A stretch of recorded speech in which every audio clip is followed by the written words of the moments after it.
Hello everyone, কি অবস্থা সবার? আশা করি সবাই অনেক বেশি ভালো আছেন। অনেকদিন ভিডিও দেওয়া হচ্ছে না, তার জন্য খুবই দুঃখিত। আমরা Adobe Illustrator এর বেসিক ট্রেনিং কোর্সের অলরেডি 7টা ক্লাস কিন্তু করেছি অ্যান্ড দেন একটা হিউজ গ্যাপ ছিল।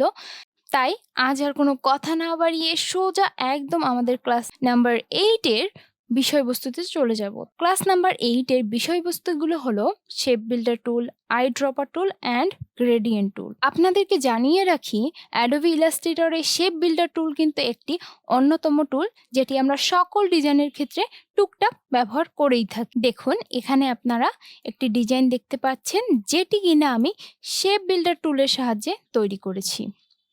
এবার তার আগে তো জানতে হবে যে শেপ বিল্ডার টুল ঠিক কী জিনিস। শেপ বিল্ডার টুল হলো এমন একটি জিনিস যেটাকে ব্যবহার করে কিংবা যে টুলটিকে ব্যবহার করে বিভিন্ন ধরনের শেপ একত্রিত করা যায় অথবা কোনো শেপ ক্রিয়েট করার জন্য কোনো অংশ কেটে ফেলা যায়। তো আগে আমরা শিখব হচ্ছে কিভাবে কোনো শেপকে একটি শেপের সঙ্গে একত্রিত করা যায়। প্রথমে আমরা দেখি এখান থেকে আমাদের শেপ বিল্ডার টুল হলো এই যে এটি।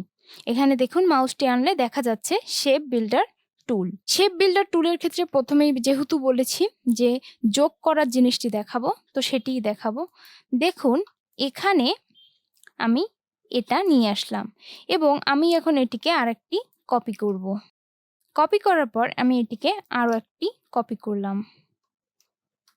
ধরুন এখন আমার এই 3টি ডিজাইন মিলে একটি শেপ তৈরি করব, যে এই 3টি মিলেই একটি শেপ হবে। তো সেক্ষেত্রে আমি আবার সিলেক্ট করে এগুলোকে আমি শেপ বিল্ডার টুল আনলাম এবং দেখুন, যখনই আমি এই শেপগুলোর কাছে নিচ্ছি এখানে একটি প্লাস চিহ্ন দেখাচ্ছে। তার মানে হলো এটির সাহায্যে আমি এখন যে কোনো আকৃতি বা শেপকে যোগ করতে পারবো।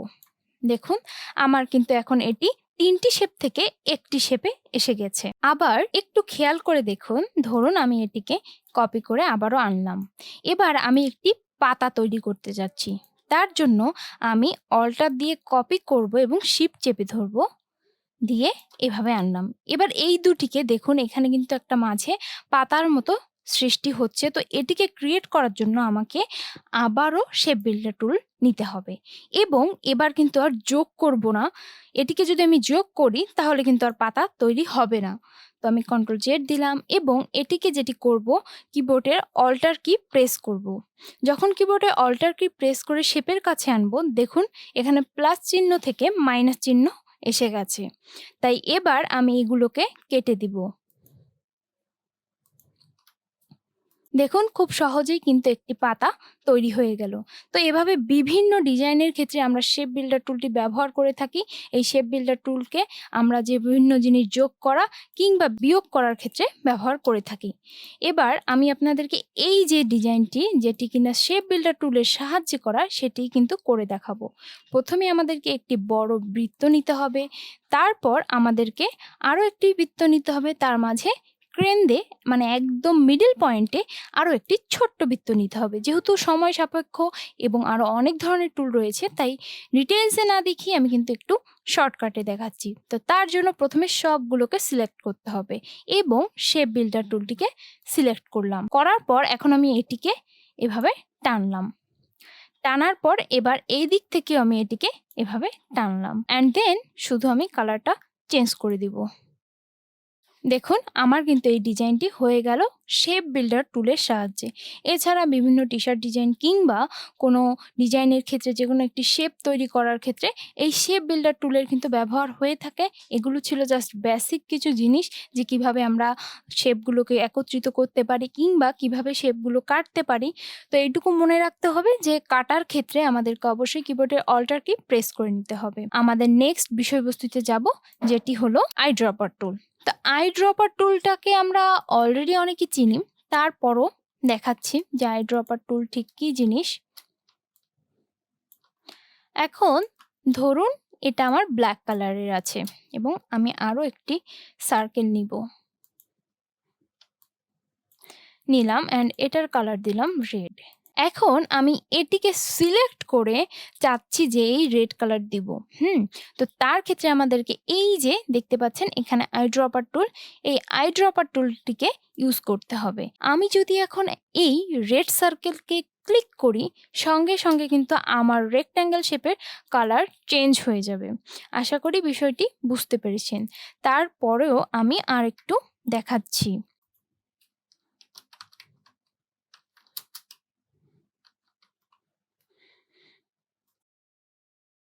অ্যান্ড এখানে আনার পর দেখুন চাচ্ছি আমি যে এই কালারটা মাঝের ব্যবহার করব, তার জন্য আমাকে আই ড্রপারের সাহায্য নিতে হবে এবং আমি জাস্ট এখানে ক্লিক করা মাত্রই আমার কিন্তু রেক্ট্যাঙ্গেলের কালারটি চেঞ্জ হয়ে গেছে। আশা করি এই আই ড্রপার টুলের বিষয়টি বুঝতে পেরেছেন। এক্ষেত্রে এত গভীর কিছু নেই, জাস্ট আমরা কোনো কালারকে কপি করতে চাইলে আই ড্রপার টুলের সাহায্যে কিন্তু করতে পারি। অ্যান্ড নেক্সট আমাদের যে বিষয়বস্তুটি রয়েছে সেটি হলো গ্রেডিয়েন্ট টুল। গ্রেডিয়েন্ট টুলের ব্যবহারও আমরা অনেক করে থাকি বিভিন্ন ডিজাইনের ক্ষেত্রে, সৌন্দর্য ফুটিয়ে ওঠার ক্ষেত্রে, কিংবা বলতে পারেন আকর্ষণীয় করার ক্ষেত্রে গ্রেডিয়েন্ট টুলটি বেশি ব্যবহার করে থাকি। আগে বলি গ্রেডিয়েন্ট টুল জিনিসটি কি।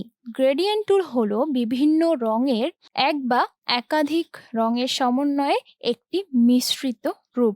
যেমন ধরুন এটি হচ্ছে আমাদের গ্রেডিয়েন্ট টুল, অ্যান্ড আমি প্রথমে একটি শেপ নিলাম। শেপ নেওয়ার পর আমি এখন এখানে গ্রেডিয়েন্ট টুল অ্যাপ্লাই করব। তার জন্য আমি এটিকে সিলেক্ট করে এখানে নিয়ে আসলাম। এখন দেখুন এটা হচ্ছে ডিফল্ট সেট করা থাকে, তো আমি চাইলে কিন্তু এটাকে এডিট করতে পারি। তো কিভাবে করব, আমি কিন্তু এখান থেকে বিভিন্ন কালার যোগও করতে পারি, 2টো কিংবা 3টা। এবার দেখুন এই গ্রেডিয়েন্ট এর স্লাইডারের এখানে আমি জাস্ট ডাবল ক্লিক করলে এখান থেকে আমি কালার সিলেক্ট করতে পারবো।